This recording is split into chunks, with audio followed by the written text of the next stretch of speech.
Социјалните мрежи горат одговор на омраза, надлежните ги игнорираат фактите. Национална, верска и сексуална омраза се едни од најчестите прекршоци кои ги прават корисниците на социјалните мрежи во Македонија. Според мапата на Хелсиншкиот комитет, извор на говорот на омраза очекувано е главниот град, но вакви случаи се регистрирани во сите делови од земјата.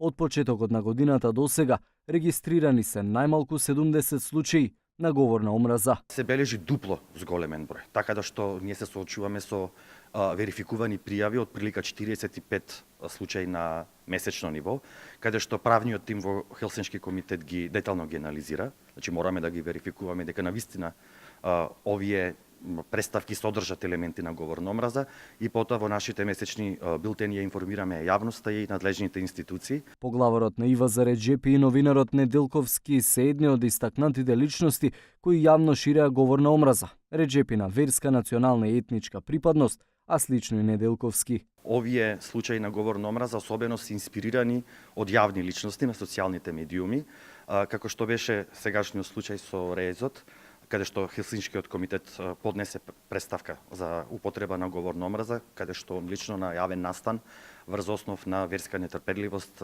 и националност и етничка припадност употреби говор на омраза да омаловожи дел од населението, односно македонското население. Според податоците на Хелсиншкиот комитет, зголемувањето на говорот на омраза е забележано во периодот кога се гласа уставните измени, но и сега во текот на председателската кампања, што всушност се совпаѓа со носењето на законот за спречување и заштита од дискриминација.